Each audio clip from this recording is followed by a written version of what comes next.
Alhamdulillahi Rabbil Alamin. Alhamdulillah. Alhamdulillah alladhi hadana bihadha wa ma kunna linahtadiya lawla an hadana Allah. Wassalatu wassalamu ala sayyidina wa habibina Muhammadin bin Abdillah wa ala alihi wa sahbihi wa man tabi'ahu wa wala. Subhanaka la ilma lana illa ma 'allamtana innaka antal alimul hakim. Rabbi shrah li sadri wa yassir li amri wahlul 'uqdatam min lisani yafqahu qawli. اللهم اجعلنا معنا هذا اليوم مرحوما وتفرقنا من بعده تفرقا معصوما يا رب العالمين. Alhamdulillah, tuan-tuan dan puan-puan yang dirahmati Allah sekalian, kita bersyukur kepada Allah Subhanahu wa taala atas nikmat iman dan Islam. Kita dikurniakan Allah buat kita mengumpulkan nikmat yang sangat berharga. Dengan nikmat ini, mudah-mudahan kita mendapat kebahagiaan dan kejayaan di dunia dan juga di akhirat. Kita sambung kembali di muka surat 116 berhujung pada ungkapan-ungkapan Abdullah bin Mas'ud radhiyallahu anhu yang merupakan sahabat Nabi sallallahu alaihi wasallam. Dikumpulkan oleh Ibnu Qayyim Al-Jauzi di dalam kitabnya Al-Fawaid ini kata-kata sahabat Nabi ini. Mudah-mudahan kata-kata nasihat daripada sahabat ini boleh dijadikan panduan untuk kita.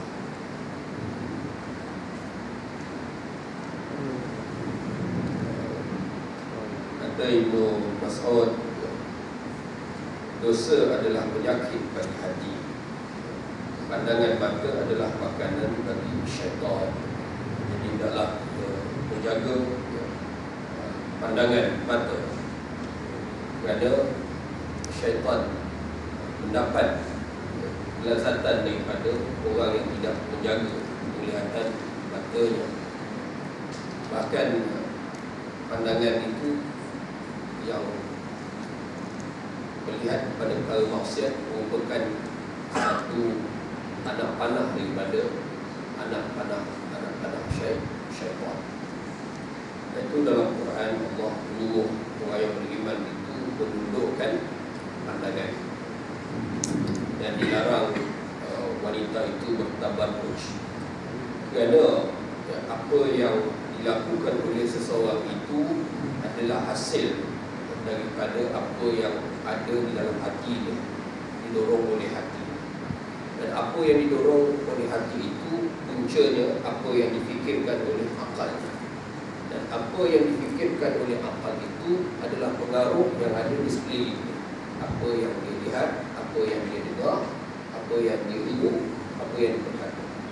Sebab itulah wanita itu dalam syariat Islam dilarang memakai bauan-bauan yang wangi yang sehingga menarik perhatian. Kerana itu wangi itu tadi memberi kesan kepada pemikiran, pengaruh.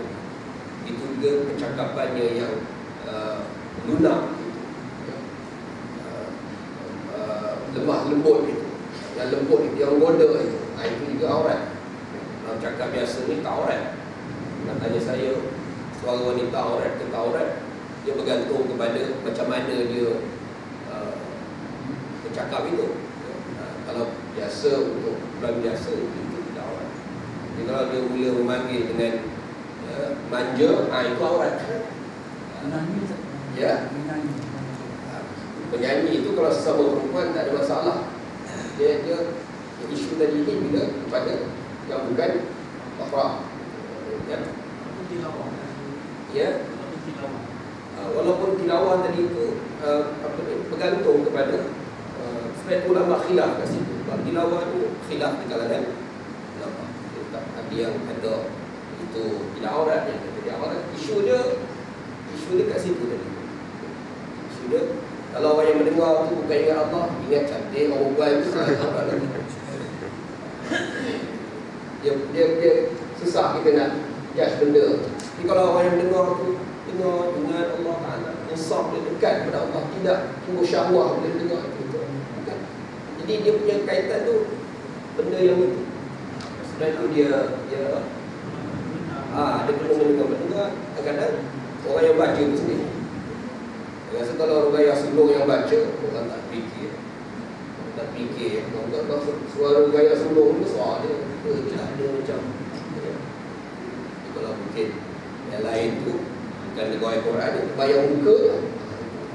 Jadi itu bergantung pada orang yang mendengar dan cara orang yang melakukan itu.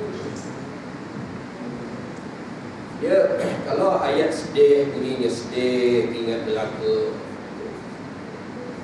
Maksud saya benda itu, suara orang itu bergantung kepada dia punya kesan kepada nafsu syahwah. Jadi begitu jugalah ya. Kalau macam urusan harian di pejabat dan sebagainya, dia kalau mula panggil Tuan, Tuan tu dah kira orang lah tu, dia lain dia punya. Jadi yang saya nak fokuskan ialah apa yang dihidung, apa yang didengar, apa yang dilihat, itu akan mempengaruhi pemikiran. Kalau daripada pemikiran itulah diproses menjadi turun ke hati, menjadi niat atau azam. Daripada hati itulah jadinya amalan. Itu proses yang berlaku di dalam diri manusia terhadap sesuatu perbuatan. Sebab itu di dalam mendidik ataupun mencegah munkar, perkara yang paling bagus kan kita step macam itu juga ya. Bermulakan dengan kefahaman, ilmu ya. Mudaratnya kemungkaran itu ya. Besarnya dosa itu, daripada situ dia turun kepada ya, menyucikan jiwa, kemudian mudah dosa itu dihilangkan. Jadi sebab itu kena menjaga mata ya. Nama sekarang menjaga mata itu sangat penting lah. Lebih-lebih lagi dengan adanya kemudahan alat komunikasi yang canggih ini, terdedahnya aurat manusia itu di mana-mana juga. Kalau tunduk pun nampak juga. Jadi dia kalau naik komputer ke apa tu, kalau tunduk tak tunduk mungkin nampak belah atas, dan kalau tunduk nampak belah bawah pula. Jadi pandai-pandai lah. Yang penting menjaga penglihatan itu supaya tidak menjadi alat syaitan untuk membangkitkan yang tidak dihalalkan. Ibnu Qayyim seterusnya berkata, ma'akun li farhatin tariha wa ma mali'a baitul habira illa muli'a habrah wa ma minkum illa dhaif wa ma lahu 'ariyah wa dhaifu murtahid wal 'ariyah mu'addatun ila ahliha. Kata dia, setiap kebahagiaan itu dan kegembiraan itu ya, biasanya diikuti dengan rasa kesedihan. Kata orang tua-tua itu, kata kalau gembira sangat itu, dia pesan jangan gembira sangat. Sebab biasanya selepas gembira itu kesedihan. Itu dalam hidup manusia seperti itu. Dan rumah yang dipenuhi dengan segala bentuk kemewahan, rumah yang dipenuhi dengan segala bentuk kemewahan itu akan dipenuhi pula dengan titisan air mata atau tangisan dan perkara yang menyedihkan. Ini mungkin merujuk kepada rumah tangga yang isi penghuninya itu tidak beriman, tidak berakhlak dan tidak beramal soleh. Makin banyak harta dan kemewahan dalam rumah tangga itu, makin berlaku pergaduhan, perselisihan, ya, berlakunya perebutan harta dan sebagainya. Ini berlaku di dalam rumah tangga yang tidak memegang nilai-nilai yang Islam. Bertambah kaya, bertambah banyak tangisan, ya, kesedihan di sebalik apa yang berlaku di dalam kemewahan itu. Dan di situ datangnya kesombongan, ujub, tamak, penyelewengan dan berbagai-bagai pergaduhan, rebutan harta. Dan tidaklah kamu itu melainkan tetamu, dan harta kamu itu merupakan pinjaman. Jadi tetamu akan pergi, datang ke dunia ini untuk sementara waktu. Tetamu bukan duduk lama-lama. Kita ni menjadi tetamu di muka bumi Allah Ta'ala ni untuk seketika, dan kita akan tinggalkan tempat ini. Dan harta yang Allah beri kepada kita itu pinjaman. Dan pinjaman ini bukan boleh dimiliki pribadi, dia mesti dipulangkan balik kepada pemiliknya, iaitu Allah Subhanahu Wa Taala. Apa yang ada pada kita tu, kita pergi harta pulang balik kepada Allah Subhanahu Wa Taala.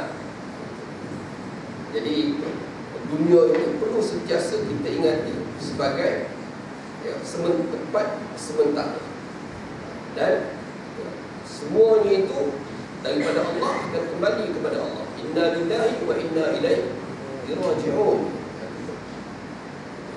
Harta kita, anak kita, semua itu kembali balik kepada Allah yang memberi. Sebab masa kita lahir dulu, kita tak bawa harta segala-gala yang ada pada kita, tidak ada apa-apa, seutas benang pun maka kita pergi pun, semua itu kita dapat semasa kita hidup di dunia atas kurniaan Allah Subhanahu Wa Taala. Bila kita sampai masanya untuk meninggalkan dunia ini, maka milik Allah dari itu kembalilah kepada Allah Subhanahu Wa Taala. Seterusnya Ibnu Mas'ud ada berkata, yakunu fi akhir zaman aqwam, akan berlaku di akhir zaman satu kaum yang mana afdalu a'malihim, amal mereka yang paling afdal untuk mereka itu ialah saling mencaci dan mencela antara satu sama lain. Semula al-antan, mereka adalah bukan fitnah. Kerana di akhir zaman akan muncul sekelompok manusia yang perkara yang disukainya, yang diutamakan dalam hidupnya ialah saling mencaci, cela. Di akhir zaman, untuk orang sana, untuk orang sini, menjadikan sifat pribadi. Disebut kata Nabi tukang fitnah di akhir zaman. Jadi hendaklah kita berhati-hati daripada sifat yang seumpama.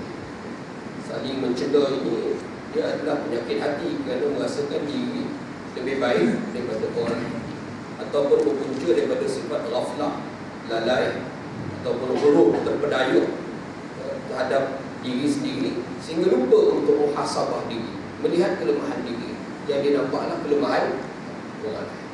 Sedangkan seseorang itu sekiranya dia sibuk memerhatikan kelemahan dirinya, dan tentu dia tidak sempat untuk melihat kelemahan orang lain, dan dia akan sibuk untuk memperbaiki dirinya sendiri. Ini di antara sunnah Nabi SAW, bersangka baik kepada manusia. Beliau pernah berpesan kepada Anas bin Malik radhiyallahu anhu. Anas merupakan seorang kanak-kanak yang berkhidmat kepada Nabi SAW. Nabi pernah berpesan kepada Anas, wahai anakku, kalau boleh kamu pagi dan petang, jangan ada di dalam hati kamu itu rasa terbuku dengan siapa pun di kalangan manusia. Ada rasa benci, ada rasa terbukulah hati itu, tak suka dengan siapa. Hendaklah kamu bersihkan hati kamu. Jangan ada dendam, ada apa-apa dalam hati kamu dengan sesiapa pun. Dan ini adalah sunnah aku, kata Nabi. Ini adalah sunnah aku. Itu bersangka baik dan melakukan. Tidak menjadi golongan yang la'an, yang suka melaknat, mencaci dan mencela orang lain. Ini amaran Ibnu Mas'ud tentang antara sifat-sifat manusia di akhir zaman. Buang masa dengan cari kesalahan orang lain. Yang sama tidak digunakan masa itu untuk dia menuntut ilmu ataupun beramal ibadah, tapi lebih kepada menghabiskan masa.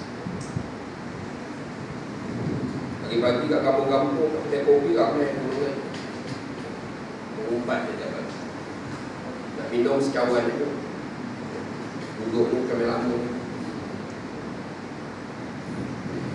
Kata Ibnu Mas'ud lagi, "Idza ahabba ar-rajulu an yansifa min nafsihi, falyati lin-nas alladhi yuhibbu an yudda ilayhi." Apabila seseorang itu inginkan dirinya itu diinsafi, maknanya orang berlaku insaf terhadap dia, orang berlaku adil kepada diri dia, maka hendaklah dia melakukan perbuatan yang sama kepada orang lain. Kepada orang lain. Kalau kita nak dihormati, kita perlu hormat orang. Kalau kita nak kita itu dianggap mulia, maka kita kena terlebih dahulu memuliakan orang lain. Jadi apa sahaja yang kita harapkan orang buat pada kita, kita terdahulu kena buat perkara itu pada orang lain. Ini kata-kata hikmah yang sangat berharga. Kadang kita hendak anak taat kita pula tak taat ayah kita, mak kita. Kita nak anak berdoa untuk kita pula tak berdoa untuk mak ayah kita. Kita nak anak taat pada kita pula tak taat kepada Allah dan Rasul. Jadi begitulah benda tadi itu berkait. Kalau kita mahu apa yang sepatutnya orang suka orang lakukan pada kita, maka kita orang putih pun ada kata-kata macam ni, apa yang awak bagi itu yang awak dapat, kan? Pasal dia pula jadi ambil dari sini juga kot, ya? Dan Ibnu Mas'ud pun dah 1400 tahun yang lalu, kan?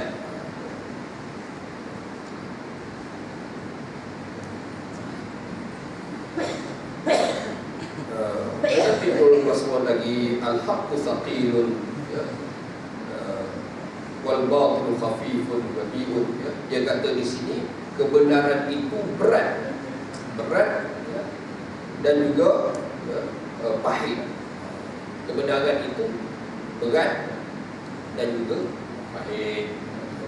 Adapun kebatilan itu ringan, ya, ringan dan juga sedap pula. Ya, ini salah. Rasulullah pernah bersabda, "Qulil haqq walau kana murran." Ya, katakanlah kebenaran walaupun ianya pahit. Ini hakikat. Tiada nak buat lagi. Cakap benar ni berat, dan dia pahit, tak mudah. Sebab itu orang nak berkata benar ni, kalau ikut kepada Nabi SAW punya kesediaan, tidak ada lain melainkan kekuatan iman. Kuatnya iman pada Allah SWT, baru boleh.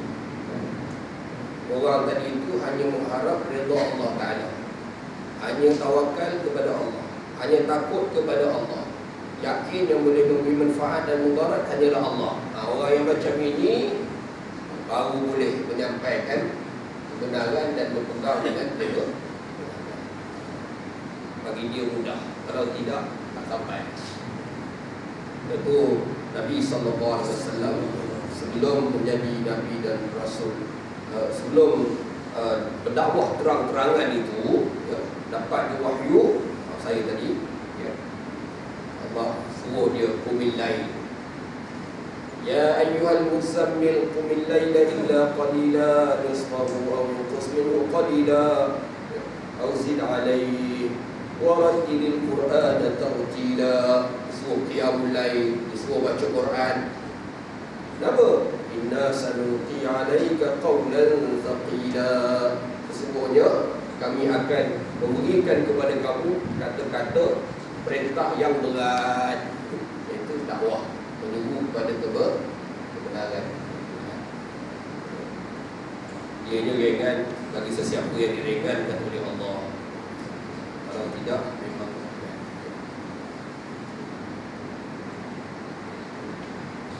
bukit bukau gunung ganang pun tak sanggup. Inna aradna al-amanata 'ala as-samawati wal ardi wal jibali fa abaina an yahmilnaha. Perangan itu sesuatu yang berat yang memerlukan persiapan jiwa. Kadang pahitnya tu, beratnya tu dengan anak sendiri pun tak terbuka mulut. Nak menegur anak tak sembahyang, nak menegur saudara mara tak menutup aurat. Berat tak? Tak payah syarah, patutnya kamu faham jalan tu. Memang berat ya. Kecuali bagi orang yang ikhlas. Salah satu tanda orang ikhlas, benda berat ni menjadi ringan sikit. Ikhlas salah satu kunci. Jujur kepada Allah, kepada Allah, baru dia keluar kebenaran tadi. Kalau tak ikhlas, nak ambil hati orang, apa orang cakap, ceramah supaya orang puji dia, ceramah supaya orang tak marah, tak berani cakap yang pahit, yang benar. Jadi beratlah. Kalau betul-betul dia mencari kebenaran, disampaikan walaupun pahit, kan? Itu ada kaitan dengan keikhlasan kepada Allah Subhanahu wa taala. Berat kan? Kadang dengan isteri, dengan anak-anak, adik-beradik, kan? Apa tak lagi. Bahkan kadang dengan orang yang bukan Islam tu, berkawan lah dengan orang bukan Islam ni. Ini masalah Malaysia. Partner, kawan, orang yang bukan Islam, tapi nak ajak masuk Islam tu, yang kebenaran, masuklah Islam, tafiqkan Allah dengan syirik, tak terbuka. Rasa macam batu. Padahal orang kafir tu, kalau kita cakap pun dia suka juga. Kenapa kamu tak ajak kami dari dulu lagi? Itu yang kita takut hari kiamat besok dia mengungkitnya pada kita. Saya berkawan dengan dia, makan sekali dengan dia, bisnes dengan dia, tapi tak pernah dia ajak saya memeluk Islam. Apa kita nak jawab dia? Tapi di sini kata kebenaran itu berat dan pahit, tetapi bahasalah ubat memanglah pahit, tapi kena makan juga. Kebenaran itu macam itu. Kadang kena pada hidung kita sendiri, kadang kena pada diri kita sendiri, kena kita terima. Kata Ibnu Mas'ud lagi, rubba syahwatin turithu husdan tawila. Berapa banyak ya, orang yang mengikut hawa nafsu, syahwat, dengan itu menyebabkan dia menghadapi kesedihan yang panjang, kesedihan yang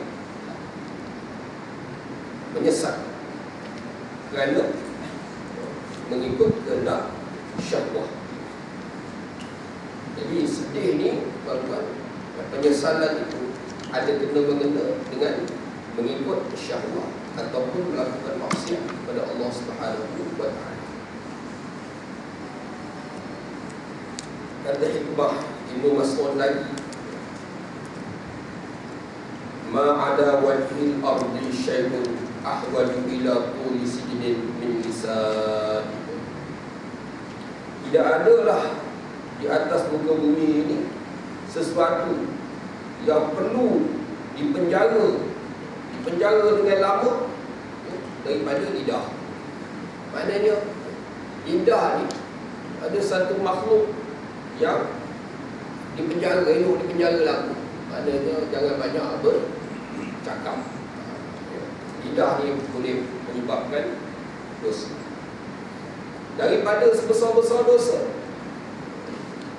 sekecil-kecil dosa sehingga sebesar-besar, lidah ni boleh buat.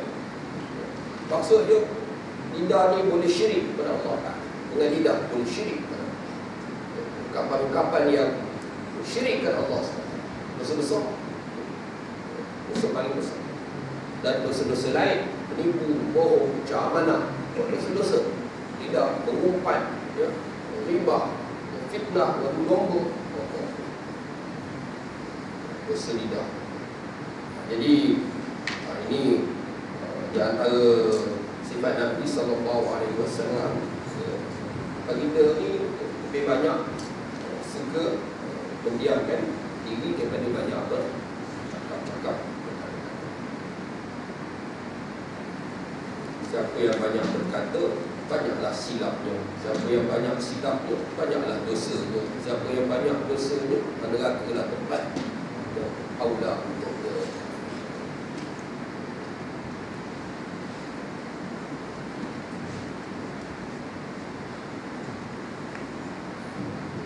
Jadi ini kata-kata Ibnu Mas'ud ini ya, dia bertepatan dengan banyak hadis Nabi SAW juga. Di antaranya dalam hadis bab itu Rasulullah bersabda, min husnil islamil mar'i tarkuhu ma la ya'ni. Di antara kebaikan seorang muslim itu meninggalkan perkara yang tidak ada kena-mengena dengan, tidak ada faedah, manfaat. Ataupun dalam hadis yang lain, man kana yu'minu billahi wal yawmil akhir falyaqul khairan aw liyasmut. Sesiapa yang beriman kepada Allah dan hari akhirat, hendaklah ia berkata dengan perkataan yang baik ataupun diam. Kalau nak cakap banyak, cakap benda baik, benda betul. Kalau tak boleh cakap benda baik, lebih baik mendiamkan diri.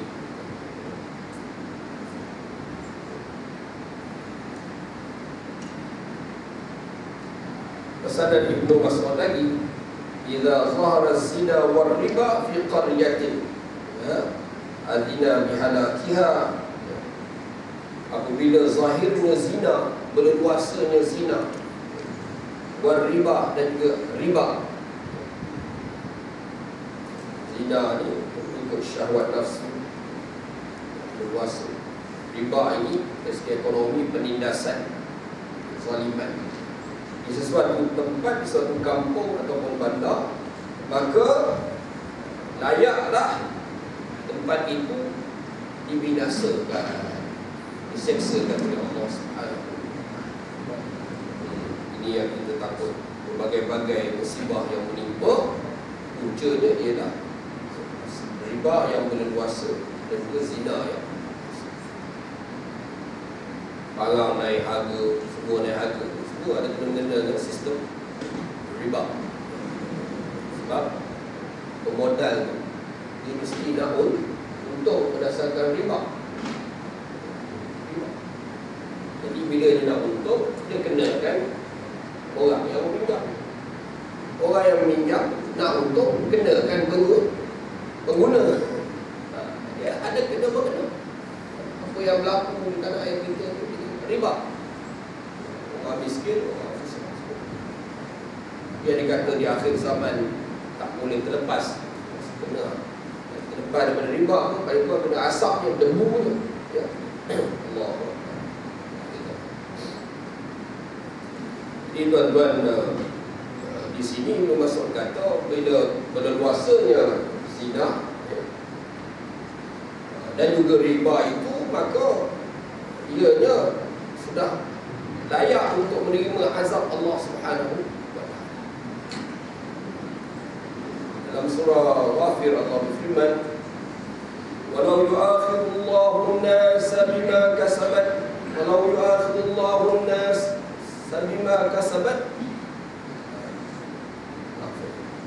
walau yu'akhidullahu an-nasa bima kasabat aydihim ma taraka ala dhahriha min dabbah. Kalaulah Allah Ta'ala nak menghukum dosa hamba-hamba ini, apa yang dilakukan oleh tangan-tangan manusia ini, seekor binatang melata pun tak boleh ada di atas muka bumi.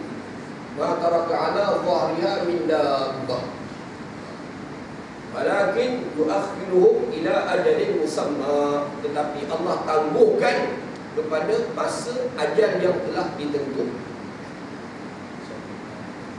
Ini yang selalu orang terpedaya buat dosa, buat maksiat, berluasa dosa maksiat, ribanya, zinanya, tak ada pun kena.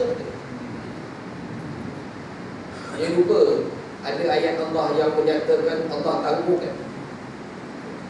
Wa ka'ayyin min qaryatin ahlaknaha wa hiya zalimah. Berapa banyak bandar kampung-kampung yang terdahulu kami binasakan kerana penduduknya zalim, maknanya melakukan dosa. Itu satu ayat. Maknanya kena on the spot. Buat je dosa, kena. Macam Bani Israel yang menangkap ikan hari Sabtu. Itu bukan zina tu, bukan riba tu, tangkap ikan. Mana besar? Tangkap ikan kan? Kalau kita fikir-fikir secara logik, tangkap ikan hari Sabtu dengan zina, dengan riba gitu. Kalau dulu kena tu, zaman dulu silap aja. Orang umat tenang. Berapa banyak kaum yang terdahulu kami binasakan kerana penduduknya tu. Tapi ada ayat yang macam itu juga. Wa ka'ayyin min qaryatin amlaytu laha wa hiya zalimah thumma akhastuha. Ini tempat lain. Bunyinya berapa banyak juga bandar penduduk kampung yang kami tangguhkan, sedangkan mereka melakukan kezaliman, kemudian kami seksa mereka. Ada dua ayat.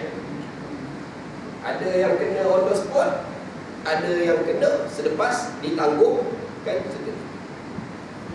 Ini yang kita perlu bimbang tuan-tuan. Bimbang kenapa? Takut kita masuk grup kedua, senarai pengambilan kedua. Ada grup pengambilan pertama. Itu kita buat. Sebab itu jangan kita bertanggung-tanggung bertaubat kepada Allah SWT. Buat dosa, buat maksiat, langgar itu, langgar itu, tak kena pun, tak ada pun. Allah Ta'ala dia tak lupa. Sebab ada, berdasarkan sejarah tadi itu, ayat-ayat Quran tadi itu, kita tahu ada dua jenis. Ada yang kena serta-merta, ada yang kena selepas ditangguhkan. Dan yang ditangguhkan ni supaya dosanya lebih banyak, supaya seksanya lebih dahsyat. Itu sebab ditangguh. Dan orang kafir dalam kuburnya, di alam barzahnya, di hari akhirat, dahsyat. Itu kita takut berlaku pada kita perkara yang begitu, iaitu banyak kesalahan dan kesilapan kita tidak betul-betul bertaubat kepada Allah Ta'ala, dan kita rasa aman, damai, kita rasa tenang, sedangkan kita lupa bahawa mungkin Allah SWT menangguhkan siksaan kepada kita itu pada hari akhirat ataupun dalam barzakh.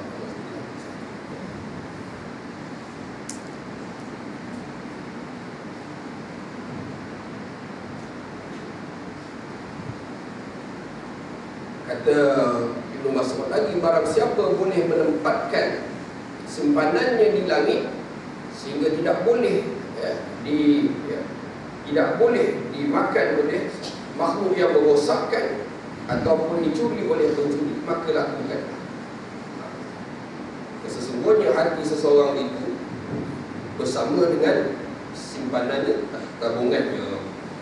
Maknanya Ibnu Mas'ud menggalakkan kepada kita itu supaya membanyakkan simpanan kita dalam bentuk amal-amal yang mendatangkan pahala di sisi Allah Subhanahu wa Ta'ala. Dan tidak ada siapa yang boleh merosaknya, boleh mencurinya. Berbanding harta dunia, boleh dicuri, boleh dirosakkan dan sebagainya. Kemudian beliau mengatakan bahawa tempat menyimpan sesuatu itu bagi seseorang lelaki itu hatinya. Di sini dia ada kaitannya dengan takwa. Kerana takwa itu letaknya di hati. Takwa itu letaknya di hati. Dan bab takwa ni tuan-tuan satu perkara yang besar sebenarnya.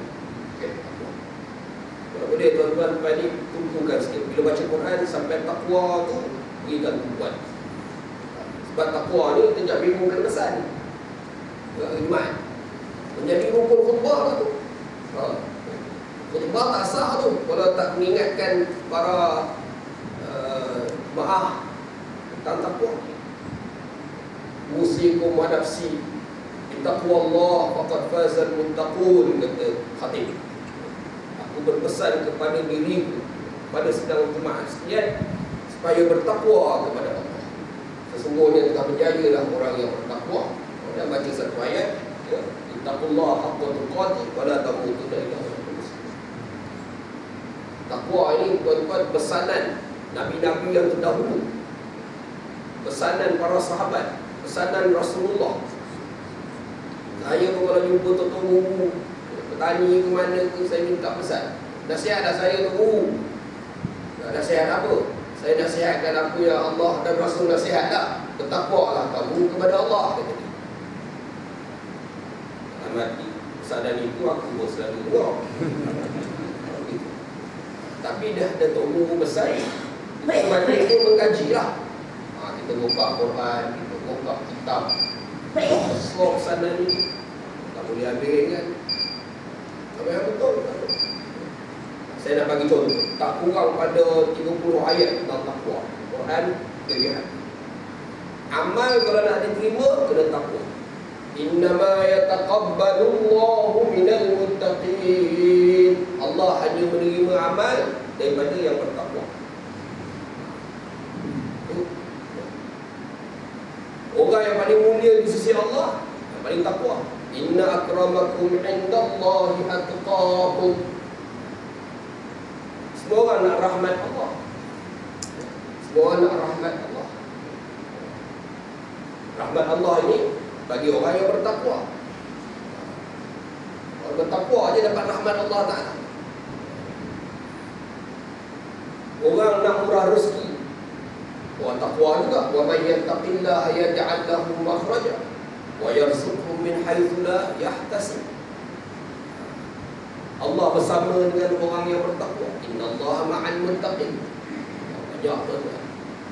Jadi takwa ni, jangan dia Jumaat kena ingat. Untuk ringkasnya 5 perkara. Okay, saya dah sebut sedikit pada yang saya dah ingat. 5 perkara takwa. Pertama, mesti ada iman. Iman. Bila orang takwa ni dia tak boleh tak ada iman. Iman, percaya betul-betul dengan rukun iman. Itu syarat. Yang kedua, mesti ada ikhlas. Tak ada iman, tak ada ikhlas, bukan takwa. Tak ada. Yang ketiga, mesti ada rasa takut kepada Allah, khauf. Yang keempat, 3, 4, 5 ni biasalah. Yang keempat, melaksanakan perintah Allah. Yang kelima, menjauhkan larangan Allah. Maksud yang 3 ni selalulah disebut dalam khutbah. Aku berpesan kepada diriku, hendaklah kamu takut kepada Allah dengan melaksanakan perintah, meninggalkan larangan. Betul tak? Itu 3 tu selalu disebut. Takwa aku tak boleh nak terjemah Melayu. Kata Melayu pun tak cukup. Tak cukup untuk kita terjemahkan makna takwa. Dia kena 5 tu barulah dipanggil bertakwa. Ada 5. Iman, ikhlas, takut kepada Allah. Takut tadi itu membawa kepada laksana perintah, meninggalkan larangan. 5 ni baru dipanggil bertakwa. Jadi kalau kita nak apply hadis, bertakwalah kamu kepada Allah di mana saja kamu berada. Makna ke mana saja kita berada, kita kena jaga 5 perkara. Macam mana? Kita ambil contoh. Katakanlah kita memandu kereta. Real. Macam mana pemandu yang bertakwa? Kita dah 5 tu lah. Dalam mandu tu, iman kepada Allah, tawakal kepada Allah, yakin kepada Allah Subhanahu Wa Taala. Kemudian dia ikhlas, tempat yang dia dituju tu bukan maksiat, dan dia ada rasa takut kepada Allah dan melaksanakan perintah. yang masuk. Suami yang bertakwa, suami yang beriman, suami yang ikhlas di dalam melaksanakan tugasnya sebagai suami, mendidik anak, mendidik isteri. Kemudian dia takut kepada Allah Ta'ala di dalam memikul amanah sebagai suami. Kemudian dia buat apa yang Allah suruh, tinggalkan apa yang Allah larang di dalam tugasnya sebagai suami. Itu suami bertakwa. Macam mana? Orang bersembahyang, orang bertakwa bersembahyang, macam mana? Ketika dia solat tu, dia beriman kepada Allah betul-betul dengan janji Allah Subhanahu Wa Taala, wujudan Allah, kesempurnaan Allah, dia beriman. Kemudian dia ikhlas, bermata-mata kerana Allah. Kemudian di dalam solat tu dia rasa takut Allah tak terima solat dia kalau dia tak buat dengan sempurna, tak ikhlas. Kemudian dia buat rukun sebagaimana syaratnya, sebagaimana yang disuruh, dan dia tinggalkan seperti yang hujung pria dan sebagainya. Itu bertakwa dalam solat. Cukup kot 3-4 contoh. Sebagai isteri yang bertakwa, sebagai suami yang bertakwa, sebagai pelajar yang bertakwa, sebagai pemimpin yang bertakwa, apa sahaja. 5 tu kena dia punya ingredient, dia punya kalau perlu ada bila kita sebut tentang takwa. Jangan bila sebut takwa takut tadi. Itu makna tak cukup. Tak cukup dari segi makna dan tuntutan bertakwa.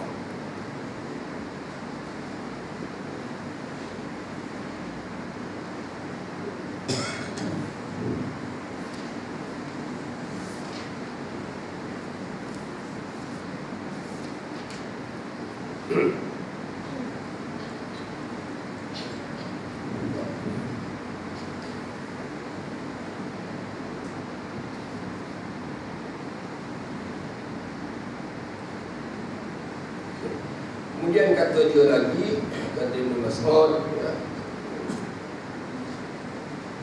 la yaqlidanna ahadukum dinahu rajulan fa in amana amana wa in kafara kafara wa in kuntum la budda muqtadin faqtadu bil mayyit fa innal hayy la tu'man alayhi fitnah.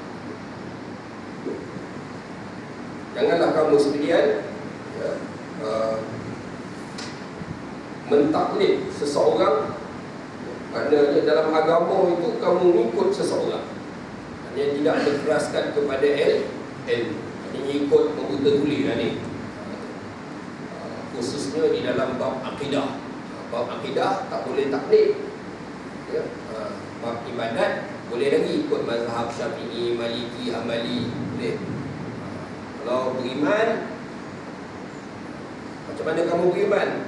Saya beriman, saya ikut aja orang tu. Tak boleh beriman. Beriman dia kena tahu dalil dia. Dia kena yakin. Tak boleh ikut-ikut.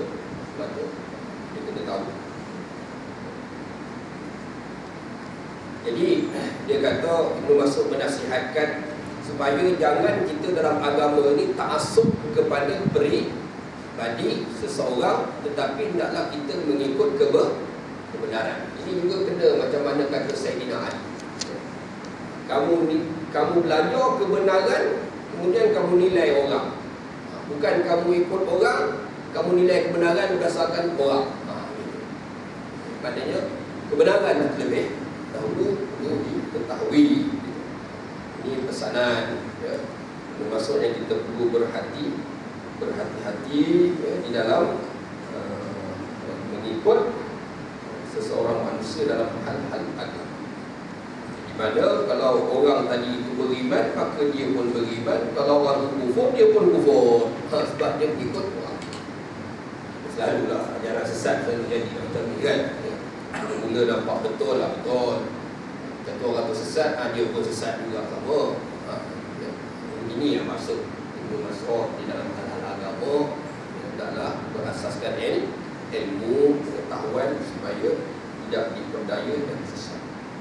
Kalau kamu nak ikut orang juga, maka ikutlah orang yang dah mati. Orang yang dah mati. Sebab orang yang dah mati itu kita dah tahu dah. Ya. Contohnya imam-imam mazhab tu, Syafi'i, Maliki, Hambali tu, kita tahu dah matinya mati beriman. Kita tak ada tahu mati ni kuat jalan sesat ke mana. Yang hidup ni belum tentu lagi. Ustaz Maimin pun belum tentu. Ingatkan tuan-tuan. Na'udzubillah min dzalik lah, minta Allah hidup. Tapi selagi dia hidup, dia boleh melakukan kesilapan dan dia boleh berubah. Hati manusia itu boleh berubah. Kita perlu ingat. Sebab itu kita ni kena baca banyak doa, Rabbana la tuzigh qulubana. Wahai Tuhan kami, jangan kau gelincirkan hati kami. Ya. Kalau nak silap tu sikit aja. Kalau nak tergelincir tu sikit je boleh jadi rosak iman. Auzubillah min. Jadi kalau di dalam setengah-setengah kitab ikutlah orang yang telah meninggal tu banyak dirujuk kepada Nabi dan para sahabat Nabi sallallahu alaihi wasallam, yang mana mereka itu manusia yang diridai oleh Allah Subhanahu wa taala. Sebab orang yang hidup ini masih lagi tidak selamat daripada fitnah. Yang masih hidup masih boleh dipuji, tak tahu lagi ujungnya husnul khatimah ataupun su'ul khatimah. Cuma beliau di sini nak beri peringatan adalah boleh berhati-hatilah di dalam mengikut seseorang manusia. Hendaklah berteraskan kepada ilmu. Jangan sampai kalau seorang tersesat, dia pun ikut sesat ataupun jadi pak turun. Nombor satu lagi, la yakun ahadukum im'atan. Qalu wa mal im'ah? Qala yaqul ana ma'an nas ihtadaitu wa in dallu dalaltu ala la yuwaddanna anna ahadukum nafsahu ala annahu in kafara an-nas la yakfur. Maknanya seseorang itu janganlah jadi pak turun, ikut orang ramai. Ya. Aku ni bersama orang, kalau orang semua betul, aku betul lah. Kalau orang semua sesat, sesat lah. Malas berfikir, malas untuk menetapkan pendirian. Ibnu Mas'ud suruh, hendaklah kamu, setiap seorang kamu itu menetapkan pendirian kamu. Kalau manusia kufur pun, kamu tetap beriman. Iman kita tu kena sampai tahap. Kalau seluruh dunia kufur kepada Allah, tinggal seorang, kita tak boleh ikut yang ramai, tetap beriman kepada Allah Subhanahu. Itu maksudnya. Maksudnya seseorang yang beriman itu mestilah tidak ada ragu-ragu dan dia mempunyai pendirian. Ini yang kita risau. Sebab Allah Ta'ala akan uji kita. Bila kita kata kita beriman, Allah akan uji kita. Sejauh mana kita pertahankan pendirian kita. Ini dijanji dalam surah Al-Ankabut. Ahasiban nasu an yutraku an yaqulu amanna wa hum la yuftanun. Adakah menyangka manusia itu akan dibiarkan begitu saja mendakwa kami telah beriman sedangkan mereka belum diuji? Masa belum diuji, senanglah nak mengaku. Itu kena ujian. Sebab ujian Allah Ta'ala ni macam-macam. Ada orang bila diuji dengan kesusahan, kepayahan, dia sabar, dia tahan. Bila diuji dengan pangkat, habis. Bila diuji dengan perempuan, habis. Diuji dengan kemewahan pula, dia jadi tergelincir. Bila diuji dengan kemewahan, jangan ingat ujian Allah Ta'ala ni kesusahan saja. Kemewahan, pangkat, kedudukan, penghormatan yang orang beri, semuanya itu ujian daripada Allah. Itu Allah Ta'ala akan uji kita apabila kita mengatakan itu beriman. Dan itulah sahabat-sahabat Nabi ini memang hebat. Bilal bin Rabah, Khabbab bin Al-Arat, sahabat Nabi itu mereka tak mau beriman, mereka diseksa. Tapi akhirnya mereka menang kerana mereka tetap tabah dengan iman. Contoh-contoh daripada generasi yang pertama, Begitu juga Nabi-Nabi dan pengikut-pengikut Nabi-Nabi yang sebelum itu pun itu juga. Mereka adalah orang yang berpendirian teguh terhadap kebenaran. Allah Ta'ala menguji manusia berdasarkan kemampuan mereka, dan itulah yang patut kita minta. Selalu kita tahu di dunia ni memang kita akan diuji. Allazi khalaqal mauta wal hayata liyabluwakum ayyukum ahsanu amala. Dia yang menciptakan kematian dan kehidupan untuk menguji siapa di antara kamu yang paling baik amal. Tadi ayat orang beriman pasti akan diuji. Ini satu sunatullah, ketentuan Allah Ta'ala. Dan ujian tadi saya dah nyatakan ada berbentuk kemewahan, ada berbentuk kepayahan dan kesusahan. Dan yang Nabi takut umat dia apa? Ujian kemewahan. Biasa je ujian kesusahan ni, orang dia ingat Allah, susah dia nampak sejadah. Ada masalah projek je jumpa Ustaz, salam RM50. Ustaz, bayar ajar untuk saya Ustaz. Atas bayar lah sendiri je. Saya doa tak makbul Ustaz. Itu dia. Bila ada projek, dia ingat Mekah, dia ingat Umrah. Bila dia susah lah tu, susah hati, ingat Allah. Bila dia senang, zakat pun tak bayar, hutang pun tak bayar. Dengan orang yang dia hutang tak kenal, kawan dah jadi lawan. Masa susah tu semua kawan, dah kaya-kaya, kawan dah tak kenal. Untuk kawan jumpa minta hutang, putus hubungan silaturahim sebabkan harta. Dia nak cerita ujian kemewahan, wanita, harta. Itu di akhir surah Baqarah Allah ajak kita doa, Rabbana la tuhammilna ma la taqata lana. Wahai Tuhan kami, janganlah Kau beban kami sesuatu yang kami tak mampu nak tanggung. Maknanya kalau kamu nak uji aku, ya Allah, ujilah aku dengan ujian yang aku boleh atasi, dengan ujian yang boleh menyebabkan kita tergelincir. Nauzubillah itu. Ujian-ujian ini boleh menyebabkan tergelincir. Ada orang yang diuji berputus asa, ada yang diuji tambah sombong, bongkar, takut, macam-macam akibat selepas sesuatu ujian itu. Itulah kita minta Allah Subhanahu Wa Taala supaya kalau menguji kita itu sekadar kekuatan iman kita, bersesuaian dengan kekuatan iman kita, takwa kita, supaya kita dengan ujian itu meningkat darajat dan kedudukan kita di sisi Allah Subhanahu Wa Taala. Sebab itulah Nabi-Nabi yang ulul azmi itu diuji lebih daripada orang. Allah bersabda, asyadun nas bala'an al-anbiya thumma al-amsal fal-amsal. Manusia yang paling berat diuji ialah para nabi, kemudian orang yang seterusnya dari segi kedudukan dan pangkat di sisi Allah Subhanahu wa taala. Dia katanya Ibnu Mas'ud menasihatkan kepada sahabat-sahabatnya dan kita hidup di akhir zaman itu supaya menetapkan pendirian kita dalam hal-hal akidah, hal-hal ibadah, hal-hal akhlak, perkara yang berkaitan dengan prinsip-prinsip Islam. Jangan kita bertolak langsung dalam perkara-perkara yang asas yang melibatkan akidah dan perkara itu.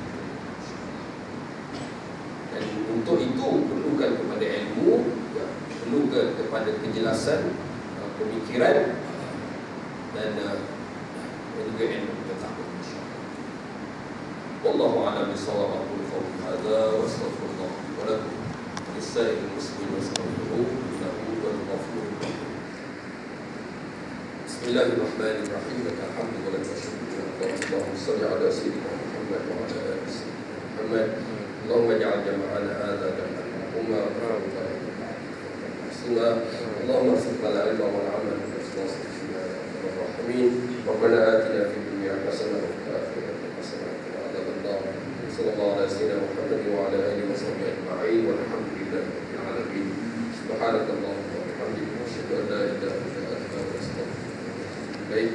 Bismillahirrahmanirrahim. Al-asli lisan al-khusl ila alladhina amanu wa amilus solihat wa tawassaw bil haqqi wa tawassaw bis sabr. Subhana rabbika rabbil izzati